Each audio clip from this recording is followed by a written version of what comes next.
Welcome to the Halloween Monster Bash, starring John Astin, featuring those all-time classic moments of monster movie merriment. Also starring Bobby Kelton, Rhonda Shear. Don't forget me. And him.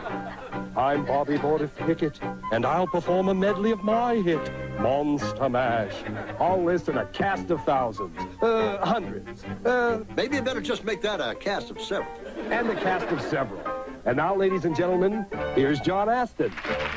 Yes, it's the Halloween Monster Bash. And trust me, gang, tonight you're in for a real treat. Because tonight we got a lot of laughs and thrills. Tonight we have a lot of sound effects. What I like more than a really good scary movie is a really bad scary movie. And tonight we've scared up scenes from some of the baddest. Take the one called The Creature from the Haunted Sea. No thanks, Pally. You take it. Or Corpse Vanishes with Bela Lugosi. Or The Terror, starring Boris Karloff and a new kid on the block named Jack Nicholson. There's Claude Rains in The Evil Mind. Frankie Avalon in Bloodsong. From The Night of the Living Dead to Dementia 13. Some of the classics and not so classics. It's just our way of, well, celebrating Halloween. Right, John. It's also just our way of killing a little time in between the commercials. Who dares race on my haunted highway? 2 monster trucks. Prepare yourselves. My evil eye is out to destroy you. Your blazing speed won't save you from my rolling eyeball. Take the lead on Suicide Squeeze. Bust him up on Dead Man's Curve. You must beat him and beat me. Escape my evil eye and win. New from Tyco, Haunted Highway, electric racing, battery not included. I've got my eye out for you. Let's kick things off with a look at one of the legends of horror, Bela Lugosi. What daughter? Of course, he was the most famous Count Dracula of them all. But whatever the movie, whatever the role, you could always count on a brilliant performance. Brilliant, but unbalanced. Unbalanced, kind of like my checkbook. But a very good man, Dr. Orloff. In this 1939 chiller, one called The Human Monster, Lugosi plays a mad doctor named Orloff. That's right, Ludwig Orloff, M.D. M.D. stands for Mad Doctor. And when this doctor makes house calls, look out. Yeah, just watch his bedside manner with this poor devil. Get up.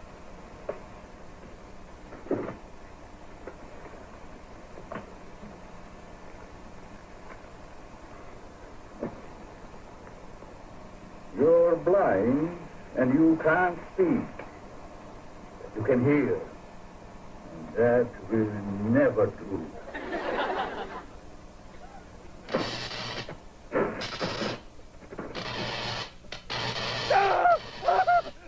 Well, all I can say is no wonder malpractice coverage has gone through the roof. I'm a doctor. Can I help? It's a shade too late for a second opinion, wouldn't you say?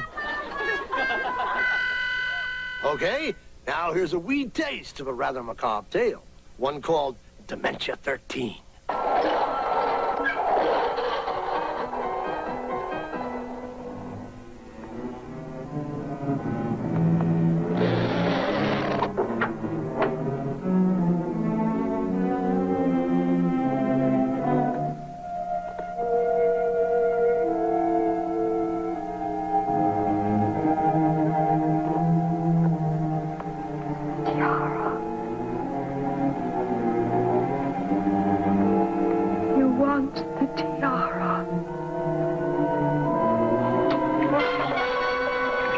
I gotta tell you, Bobby, when I heard the title of this one, Dementia 13, I thought it was supposed to be some kind of sequel.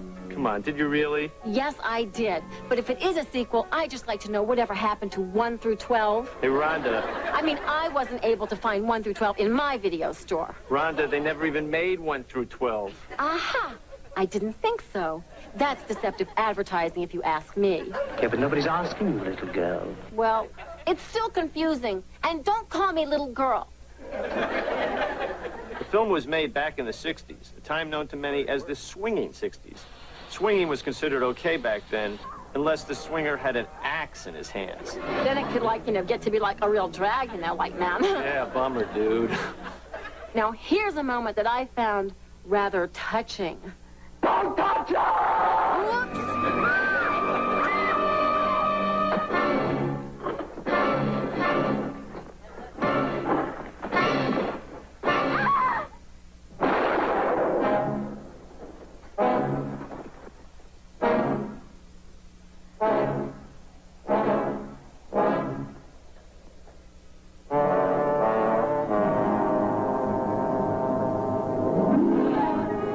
They just sort of made this one up as they went along, so it never did make very much sense.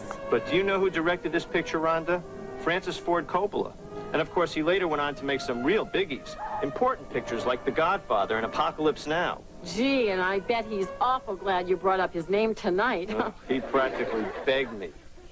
Are you stuck in a boring, going-nowhere job? Then you should call Soderman's School of Welding. Yes, take up spot welding for fun and profit. Earn big bucks, impress the chicks, make lots of neat things. Remember our motto, welding is more than just a job. It's something you can do with your hands. Call now. The fun has just begun, so stay right there. Or that's here. Well, stay where you are. The Halloween Monster Bash continues after these words from the advertisers. Hi, I'm Casper. Hi. Would you like to try this new cereal? It's light as a ghost. A ghost? Gee, I just want them to try my new cereal. Toast named it after me. Maybe if I sing a happy song, people will be more friendly. It's a honey of the morning, starting it off with Post Ghosties. You'll love sweet corn when it's tumbled in honey. Your day's bound to be sunny, starting it off with Post Ghosties. I don't have any friends to play with. I'll be your friend. I'm Casper. Try my new cereal, Post Ghosties. Thanks, Casper. It's a honey of the morning, starting it off with Post Ghosties. You'll love sweet corn when it's tumbled in honey. Your day bound to be sunny, starting it off with Post Ghosties. Interlude with James Mason at the Steinway. We proudly present for your listening pleasure the unique vocal stylings of Miss Abigail Penberthy. Miss Penberthy's selection is the ever-popular La La song.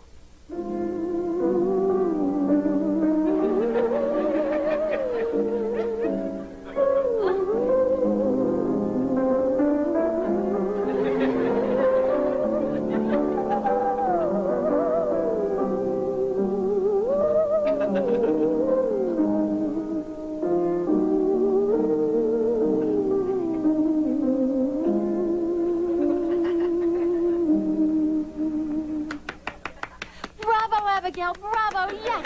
Yeah, her. The sound of one fool clapping. Well, I like the La La song. Hey, Rhonda, you know that really was James Mason at the Steinway? Gee, Bobby, pardon my ignorance, but what's a Steinway? What's a Steinway? Oh, I'd say maybe about a half a pound till you fill it up with beer. I don't think I heard that. All aboard, gang. Let's take a ride on the Horror Express. This one stars Christopher Lee and Peter Cushing. The following report to the Royal Geological Society by the undersigned Alexander Saxton is a true and faithful account of events that befell the Society's expedition in Manchuria. As the leader of the expedition, I must accept responsibility for its ending in disaster, but I will leave to the judgment of the honorable members the decision as to where the blame for the catastrophe lies. Chris Lee plays an archaeologist who unearths a rare fossil, perhaps a missing link, or the frozen remains of the abominable snowman. Whatever it is, it could certainly use a stiff brandy. When somebody turns up the heat, this fossil thaws out. What do you think happens next? Well, for openers, I'll bet it stings up the joint. Well, believe it or not, guys and ghouls, it comes to life. Yeah, this millions of years old fossil actually comes to life, and naturally, it starts running amok. Naturally, wrecking all sorts of havoc aboard the Trans-Siberian Railway. My God, baggage man. What was in there? I told you, a fossil, part ape, part man. It lived 2 million years ago. Are you telling me that an ape that lived 2 million years ago got onto that crate, killed the baggage man and put him in there, then locked everything up neat and tidy and got away? Yes, I am. It's alive. It must be. Lock him up. We'll search the train and find it, whatever it is, and destroy it. But if it's alive... I want this kept quiet. I don't want to panic the passengers. That's right. The last thing you ever want to do is panic people when they're about to be scragged by some big old hairy thing. Now, just when you buy the premise, Bigfoot takes the A train. Pow! They throw you a real curve. It seems that this walking area rug is really only some kind of host, not a ghost, host, occupied by this alien life force that came to Earth millions of years ago. Talk about your complications. And when they shoot the creature, that isn't the end of things either, because when that happens, the alien life force simply switches bodies. It first takes over the body of the police inspector, putting a whole new spin on that old expression, the long arm of the law. Then it takes up residence in this guy, the Mad Monk of Minsk, who bears an uncanny resemblance to Wolfman Jack. And it wasn't very hard to spot the host. All you had to do was turn out the lights. One of the side effects of being a host was coming down with an acute case of pink eye, so severe it glowed in the dark. Sure would have been nice to have the Visine concession on that train.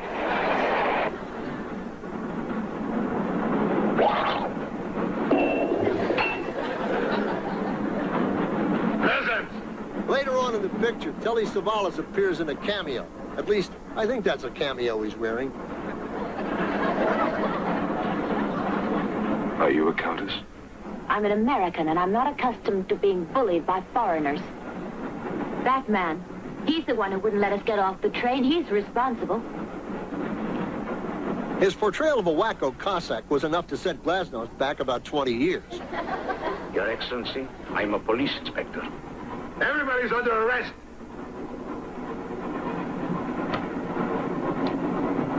Including you. Who are the killers? Who are the troublemakers?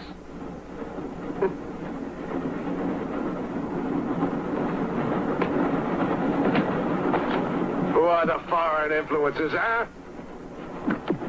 Oh! Don't worry. I'll smoke them out. What's he raving about? Good question. Do you think he's trying to sign those people up for the Players Club? Excuse me, madam. Have we met before? I'm Helen Cooper, Harry's wife. Harry's wife?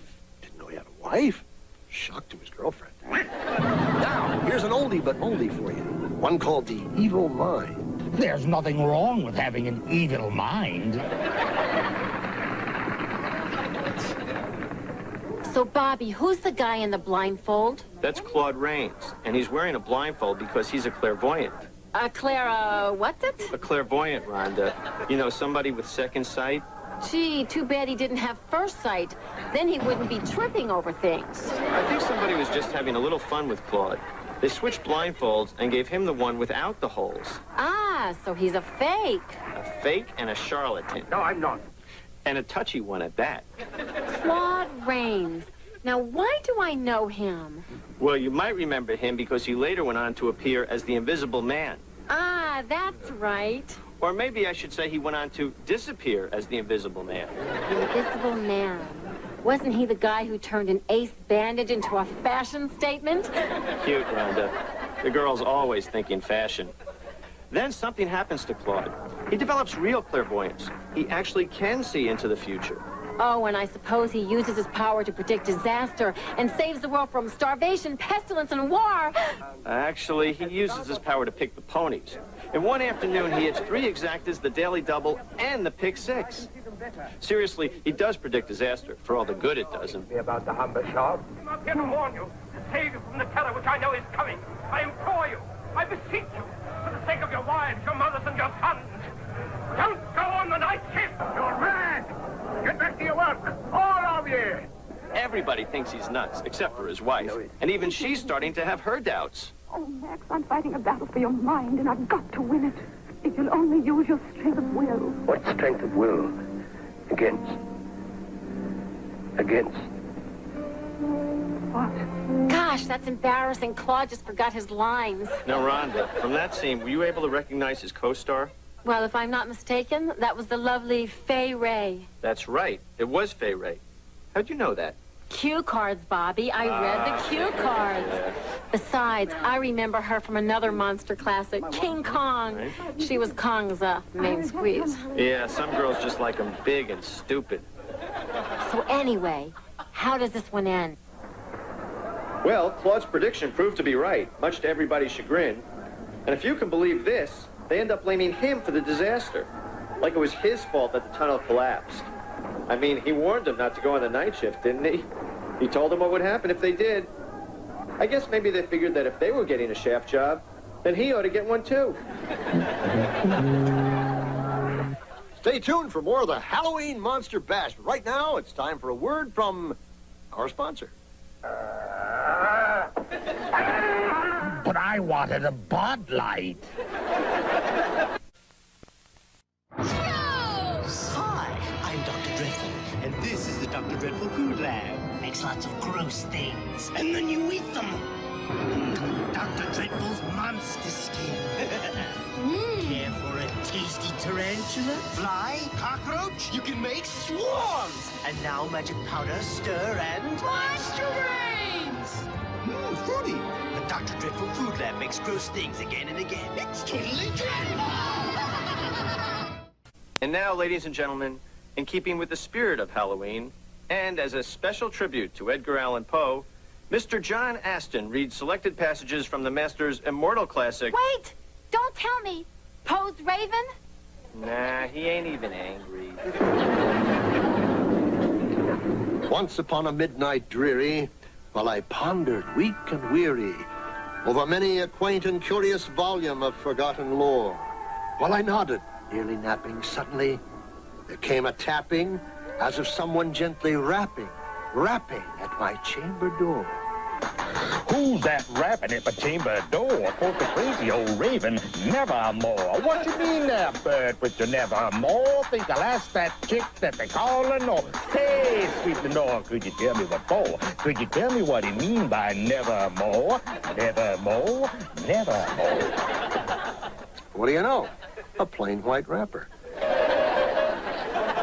A while ago, we showed you Bela Lugosi in scenes from The Human Monster. Now we'd like to serve up a couple more examples of Lugosi's work. This is sort of what you call back-to-back, Bella to Bella. Interesting concept. In this one, The Invisible Ghost, Lugosi plays a guy who's kind of over the edge. Another madman? Yeah. See, he started going Looney Tunes after he lost his wife. Oh, you mean she's dead? No, I didn't say that. She's just lost. For a while, they even had her picture on milk cartons. How sad. Yeah, but that didn't help. People would confuse her with the picture of the cow. But every once in a while, she'd mysteriously turn up. He'd look out the window and see her down there on the front lawn. Oh, is that her? No, that's the cow. Wait a minute. It is her. I knew it was her all along. And every time Lugosi would see her, it had this strange effect on him. Yeah, look, it makes him start to walk funny. And that's not all. It brings out the beast in him. Why, Mr. Kitzler. Just watch him now, as he goes into the maid's bedroom and flashes her. I can't watch this. Sure you can. He's still got his clothes on under that robe. The maid's in shock. She's never been flashed by a man with all his clothes on before. Oh, and check this out. He likes to play this little game called Peekaboo, It's You-Know-Who.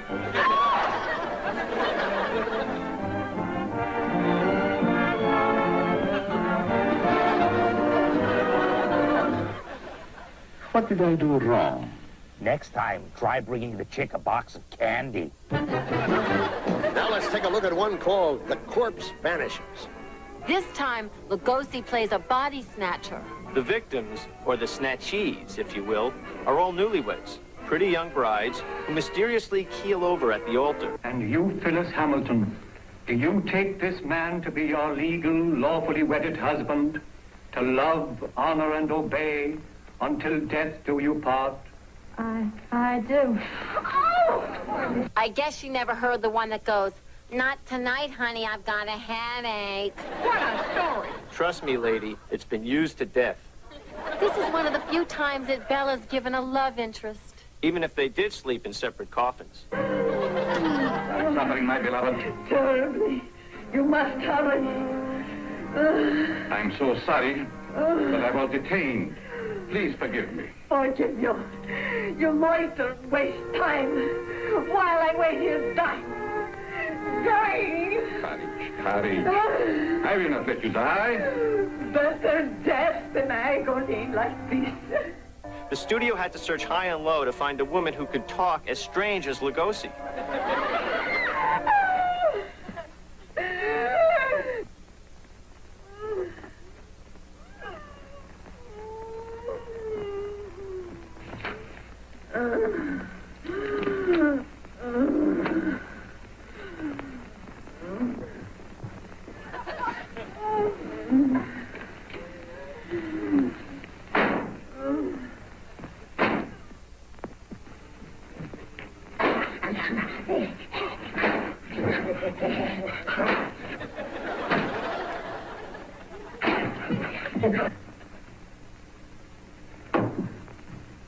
Why do you beat my son so hard? Because he's a beast, an animal, and someday I shall have to destroy him.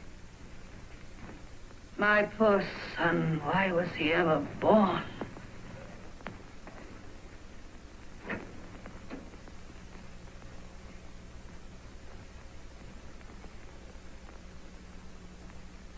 Can you bear to look at me now? Of course. You're beautiful. I shall always keep you that way. My little family. Yeah, and what a family it is. It reminds me slightly of another family I used to know. And finally, here's a little bonus, Bella. In this one, The Ape Man, Bella comes up with a formula for growing hair. He's on the right track, but there's only one problem. Whenever you go to rub the stuff on, you end up with these incredibly hairy palms. The highlight of the movie comes when Lugosi signs up for dance lessons. He's trying to master that new dance craze, the lambada. Boy, some of those dance instructors are real gorillas. Now, for your viewing displeasure, here's a look at a little German import, something called The Devil's Nightmare. Well, at least that's what they call it here in this country. Its original German language title was Meine Hosen sind schmutzig. Or, if you will, My Pants Are Dirty. I know, I lost a little something in the translation. It always does.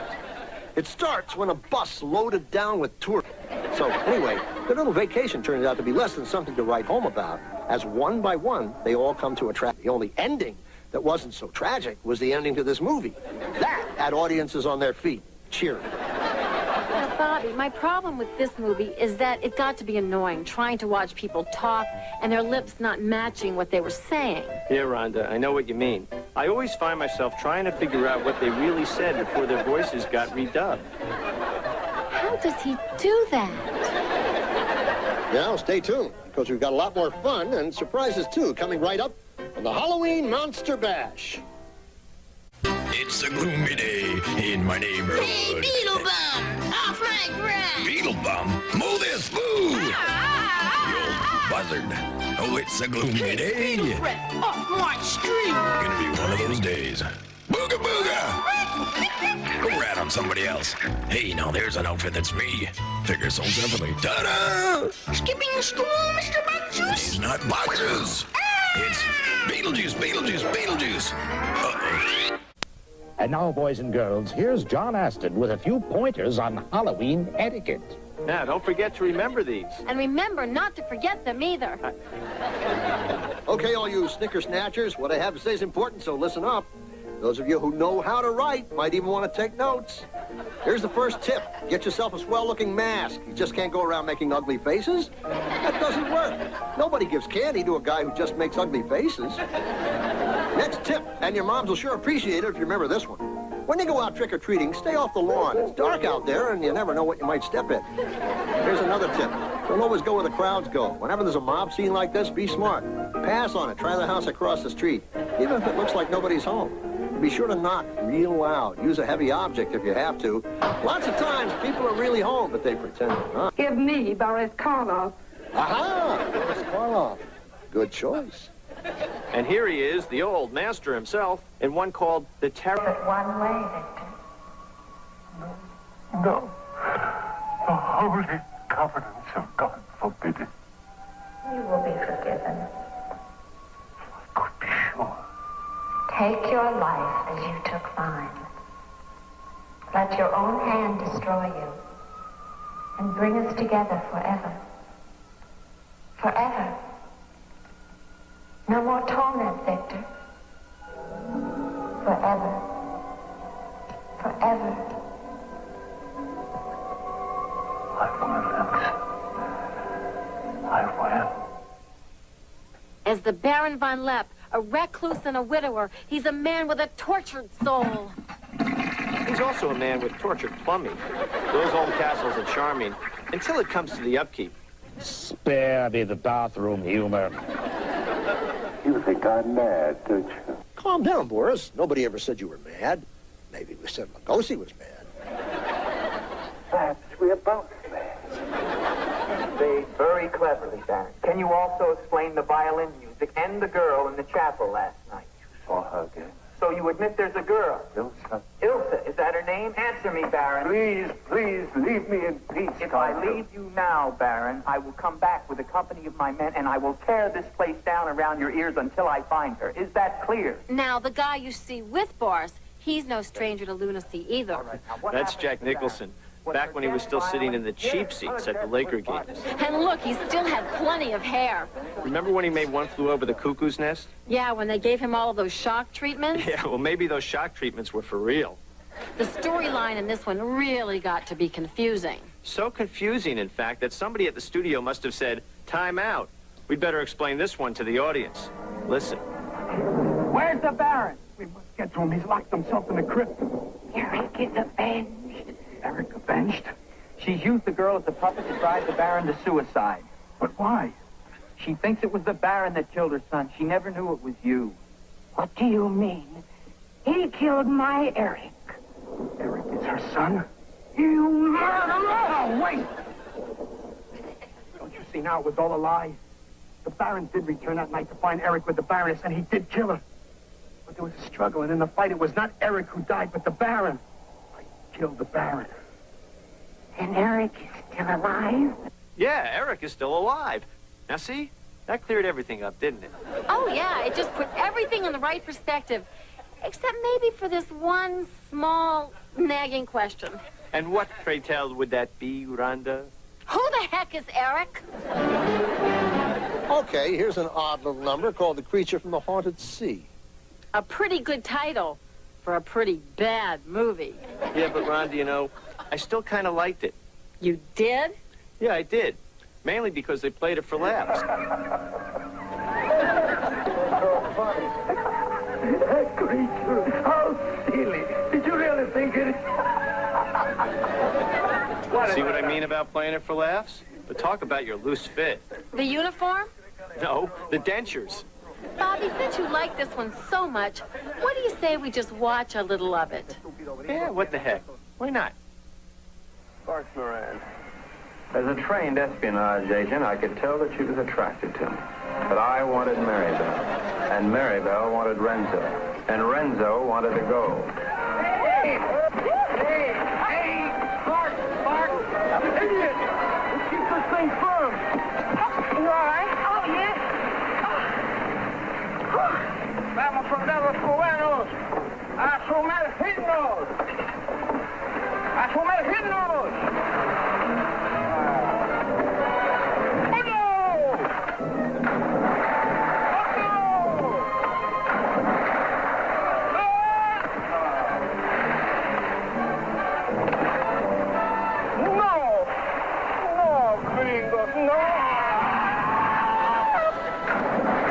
It's this kind of material that had audiences rolling in the aisles. Yeah, but unfortunately, the movie only played in drive-ins. So rolling in the aisles got to be a little messy. A lot of the story took place in a tropical locale. The writer was perhaps inspired by Gilligan's Island. More likely by a cheap bottle of vino. Now, I did like all the underwater stuff. That was pretty good. They had sunken treasure, exotic fish, and men doing strange things with each other. What about that crazy-looking sea monster, Rhonda? I was trying to figure out what it reminded me of. Well, it kind of reminded me of walking peat moss. Yeah, maybe that's it. Oh, and check out those peepers of his. Are those contact lenses, or are you just happy to see me? Oh. There's plenty more to come, so stay right there. But first, our sponsors want to have a word with you. No. Not that. Check it out!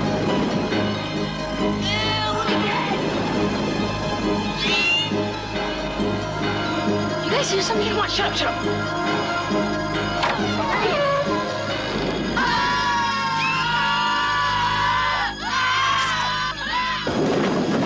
You guys are so immature. Was that your sister? I'm not sure. Get out of here! Bobby Boris Pickett performing his all-time classic, the Halloween anthem, Monster Mash.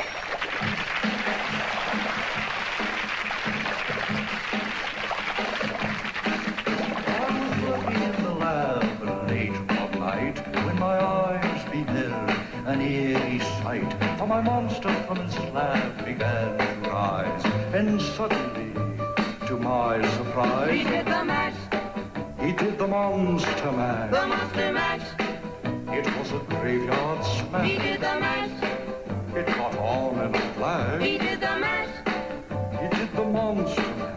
From my laboratory in the castle east to the master bedroom where the vampires feast. The ghouls all came from their humble abode to get a jolt from my electrode. They did the mash. They did the monster mash. The monster mash. It was a graveyard smash. They did the mash. It caught on in a flash. They did the mash.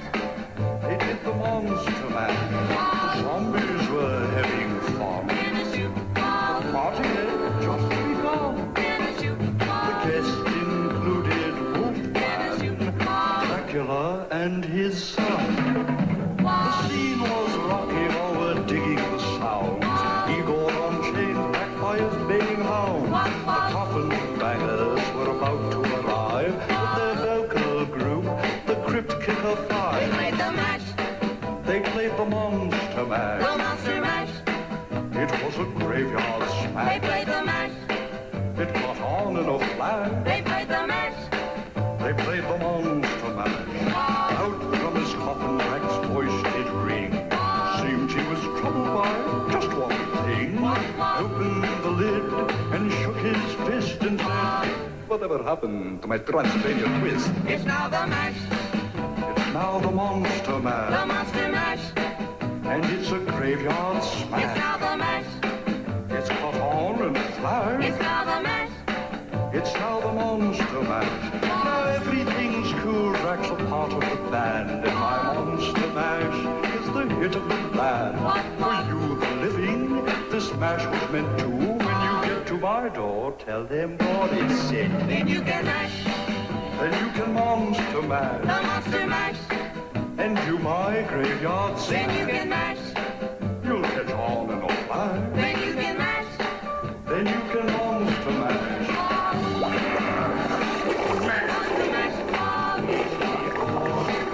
Monster mash. Monster mash. Monster mash.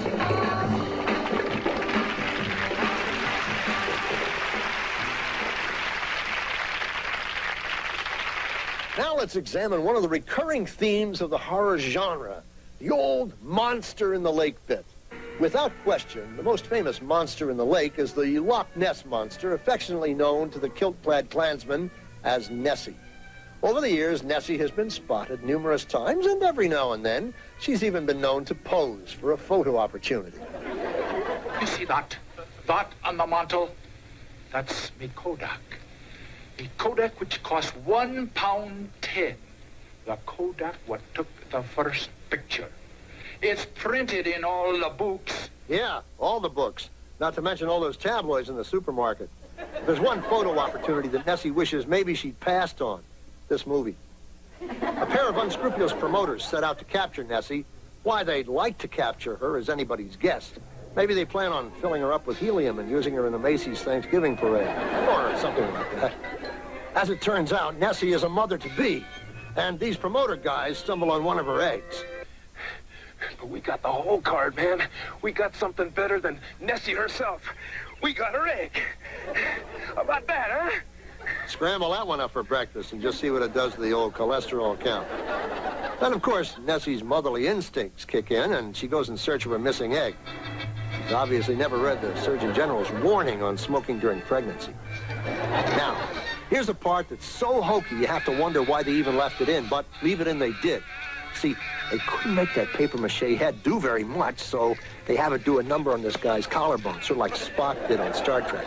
Anyway, after a while, somebody must have said, let's stick that guy's head in that mouth and see if it looks any better. Of course, it didn't. But in the end, love conquers all, and Nessie was last seen running off, eloping, with a green VW bus. I have just 2 words for this movie: inept. Now, here's a look at a true cult classic, the original Night of the Living Dead.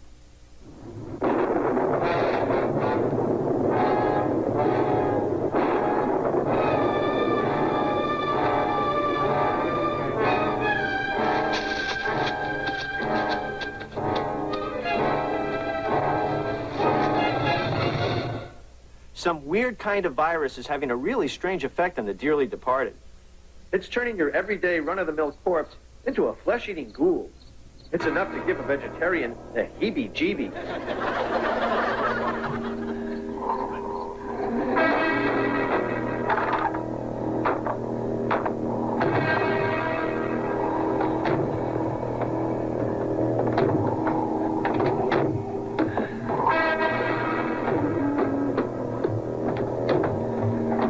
This character pretty much sums up the storyline when he says, "They're coming to get you, Barbara." Yeah, they came to get poor Barbara, all right, and they just kept on coming to get her. Along the way, Barbara makes a new friend. And just because you like to know these things, he asks her what her favorite TV show is. What's happening? What's happening? You remember that old sitcom, What's Happening, don't you, Bobby? Yeah, but I've never heard anybody claim it was their favorite before. Now, be forewarned. Before you go out and rent this one, remember it's just a little gory. Yeah, just a little. Like Jack the Ripper was just a little girl crazy. In this rather gruesome scene, a child who was bitten by one of those things has become a ghoul herself. First, she makes lunch out of her own dad's arm. Nice presentation, but a little on the bland side. Then she does a trowel job on her mother. Ouch! That hurts! Nah, you get used to it. But you know, Rhonda, now that little girl's got 2 problems. She's not only a ghoul, she's also an orphan. Just remember, you are what you eat. Oh, Flash! Here's a late-breaking news bulletin. Chief, if I were surrounded by 6 or 8 of these things, would I stand a chance with them? Well, there's no problem. If you had a gun, shoot them in the head. That's a sure way to kill them. If you don't, get yourself a club or a torch. Beat them or burn them. They go up pretty easy. Well, Chief McClellan, how long do you think it will take you until you get the situation under control? Well, that's pretty hard to say. We don't know how many of them there are. We know when we find them, we can kill them. Are they slow-moving, Chief? Yeah, they're dead. They're all messed up. Read them their rights, Chief. They're entitled to that much. That's right, Chief. Zombies are people, too. Bah, sentimental drivel. How does the old saying go? Some movies are so bad they don't get released, they have to escape? Well, here's one about some guy who escapes from a mental institution. And believe it or not, the guy doing the escaping is none other than Annette Funicello's old boyfriend, Frankie Avalon. Yeah, folks, that's a fact. No kidding. And mercifully, no singing. Don't you like my music? Oh, sure, of course I do. I've just never been able to get Venus, if you will, out of my mind. Well, Bobby, there's something that Frankie just couldn't get out of his mind either. This kooky little ditty that his old dad once taught him how to play on the piccolo. We've been playing that same thing for over an hour. Don't you know anything else? I told you my daddy made this for me just before he died. Didn't have enough time to teach me anything else.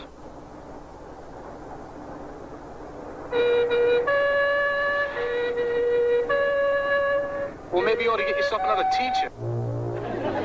You're just like all the rest. They tried to take it away from me, too. But I got it back.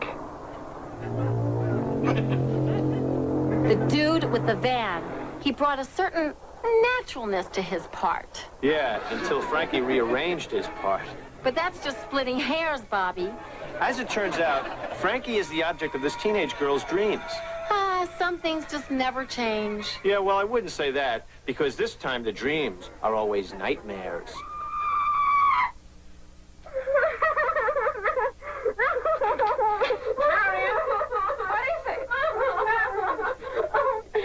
He killed her. He's going to kill me, too. I know it. I know it. Not too much later in the picture, the two of them actually meet face to face. Make that face to face to face. When she tells people what she saw, nobody believes her. They think of her as just a kid with an overly vivid imagination. But she finally gets her boyfriend to at least take a look, and guess what he finds? Jimmy Hoffa. Nah, just a lot of trash. I can live with trash.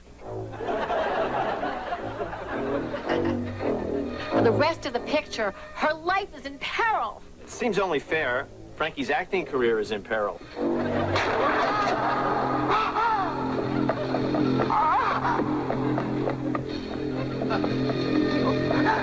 hurt me.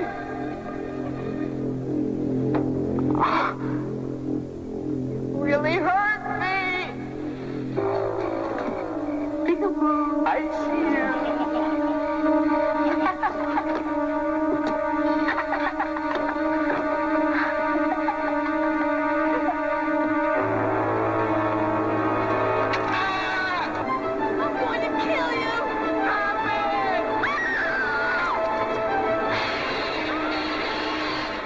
By the end of the story, poor old Frankie's been folded, spindled, and mutilated. But he isn't quite dead.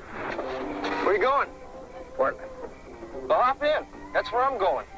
Caution, boys and girls, never pick up hitchhikers. Especially if they look like they've just gone 10 rounds with Godzilla.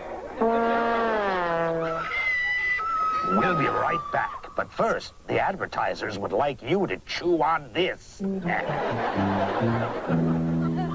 It's a wrap. Little showbiz talk there.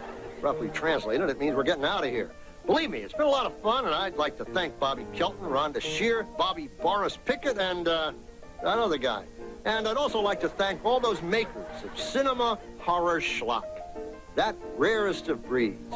The guys and gals who toiled and slaved to crank these turkeys out. After all, they're the ones who really made this show possible. So, from all of us to all of you, this is John Aston saying, may all your Halloweens be happy ones. Good night.